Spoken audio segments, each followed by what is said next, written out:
5వ అధ్యాయం 10వ వచనంలో చివరి లైన్లో ఈ మాట ఉన్నది.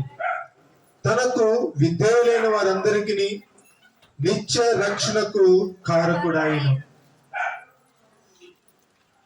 హెబ్రీయులకు రాసిన పత్రిక 5వ అధ్యాయము 10వ వచనంలో దేవుని వాక్యము ఈ రీతిగా సెలవిస్తుంది. తనకు విధేయులైన వారికి,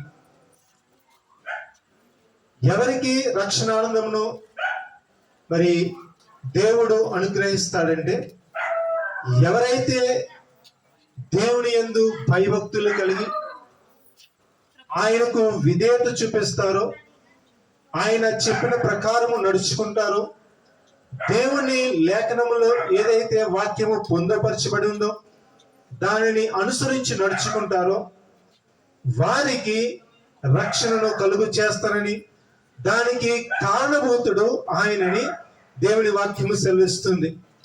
మరి సోమేశ్వరి గారిని దేవుడు ఏర్పాటు చేసుకున్నాడు, దేవుడు ఎన్నుకున్నాడు, దేవుడు ఆవిడను ఆకర్షించి మరి నీటి మూలముగా ఆవిడ జన్మించడానికి దేవుడు కారణమయ్యాడు. ఆవిడను దేవుడు సోమేశ్వరు నుంచి సాక్షిగా ఆవిడ మార్చాడు. ఆవిడ జీవితంలో ఎన్నో సాక్ష్యములు ఉన్నాయి. మరి అన్నిటికి కారణం ఎవరంటే దేవాది దేవుడైన యేసయ్య.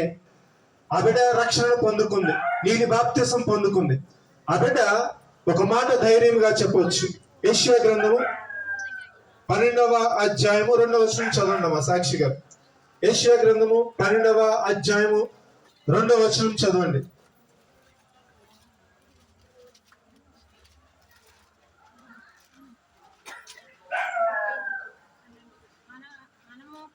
యెషయా గ్రంథము 12వ అధ్యాయము 2వ వచనం.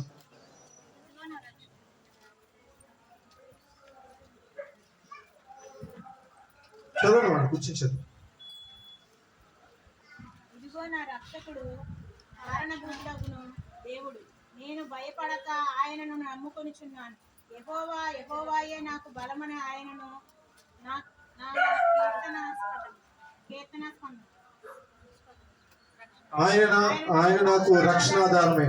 యెషయా గ్రంథము, కూర్చున్నామా, యెషయా గ్రంథము 12వ అధ్యాయము 2వ వచనంలో ఈ రీతిగా వ్రాయబడింది. ఇదిగో నా రక్షణకు కారణభూతుడగు దేవుడు. ఆ బిడ్డ రక్షించబడడానికి కారణభూతుడైన దేవుడు ఆమెకు తోడుగా ఉన్నాడు. ఆ వచనంలో మనం చూసినట్లయితే చక్కటి 3 పదాలు ఉన్నాయి. మొదటిది, నేను భయపడక ఆయనను నమ్ముకొనుచున్నాను. మరి ఆ కుటుంబము గాని ఆ బిడ్డలు గాని భయపడవలసిన పని లేదు. చూడండి, పాత నిబంధనలు మనం చూసినట్లయితే దేవుడు అబ్రహాముని పేరు పెట్టి పిలిచాడు. భయపడకు, నేను నీకు తోడుగా ఉన్నాను అన్నాడు. అబ్రహాము అట్టి మాదిరిగానే దేవుణ్ణి నమ్మాడు.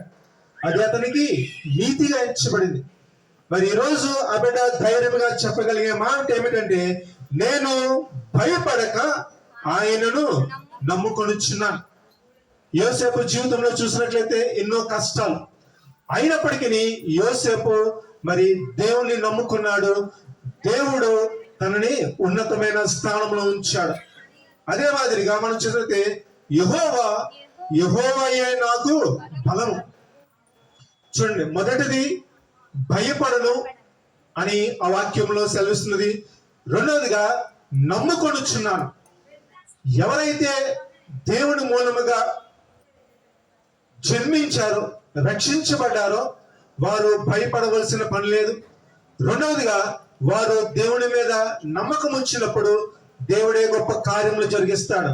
మూడవది, వారి బలం ఎవరంటే దేవుడే వారి బలము. మనుషులుగా మనము మరి కొన్ని సందర్భాలలో శక్తిహీనమైపోతాం, కానీ మనకి బలమును అనుగ్రహించేది దేవాది దేవుడని దేవుని వాక్యము సెలవుస్తుంది. అదే రీతిగా నా కీర్తన, నా యొక్క రక్షణ ఆయనే అని దేవుని వాక్యం సెలవుస్తుంది. ఈ రీతిగా మరి వారి జీవితంలో సంతోషం ఉందంటే అది దేవుడు పాటలు పాడి దేవుని కీర్తిస్తున్నారంటే అది దేవుడిచ్చిన వారికి ఘనతే. అది వారు మరి దేవుని ఇటు రీతిగా కూడికని ఏర్పాటు చేశారు. ఇది రక్షణ కూడిక. రక్షించబడ్డారు. చూడండి, రక్షించబడి నీతి బాప్తిసము ఆ బిడ్డ పొందుకున్నారు. జీవ గ్రంథంలో ఆ బిడ్డ పేరు లిఖించబడింది. మరి నీటి మూలముగాను ఆత్మ మూలముగా బిడ్డ జన్మించి దేవుని మాటకు విధేయత చూపించి మరి దేవుడు వారికి తోడుగా ఉన్నారని నమ్ముచున్నారు. అదే రీతిగా ప్రతి విషయంలో దేవుడు నాకు సహాయం చేస్తాడని భయపడక ధైర్యంగా ముందుకు సాగుతున్నారు. ఎటువంటి బలహీన పరిస్థితి వచ్చినప్పటికీ దేవుడు నాకు బలము అనుగ్రహించి నన్ను ముందుకు నడిపిస్తాడు. దేవుడు నా జీవితంలో సంతోషమును దయచేస్తారని ఆ బిడ్డ ఎంతగానో విశ్వసించి మరి దేవుని అంగీకరించారు. ఇట్టి రీతిగా కూడికను ఏర్పాటు చేసి దేవుని మహింపరుస్తున్నారు, దేవుణ్ణి గణపరుస్తున్నారు. దేవుడు వారి కుటుంబాన్ని బహుగా దీవించి ఆశీర్వదించును గాక. తదుపరి పాస్టర్ గారు వాక్యములు తెలియజేస్తారు. మన మధ్య ఉన్న మరి దైవజనులు మా అత్తయ్య గారు క్లుప్తంగా ప్రార్థన చేస్తారు.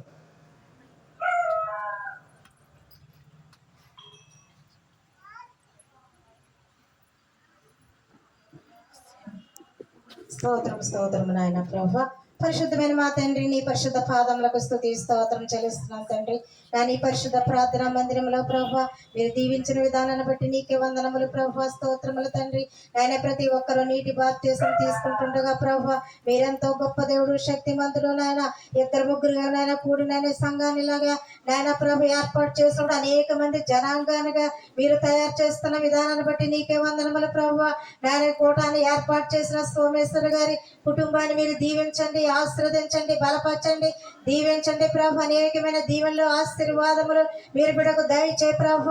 ఈ కూడికి నీ విధముగా బిడ ఏర్పాటు చేసి ఉంటుండగా ప్రభు నాయన రక్షణ కూడికని ఈ విధముగా బిడ ఏర్పాటు చేశారు ప్రభు. బిడకున్న రక్షణ ప్రభు తన భర్తకు కూడా దయచేయండి, మేలుతో నింపండి ప్రభు.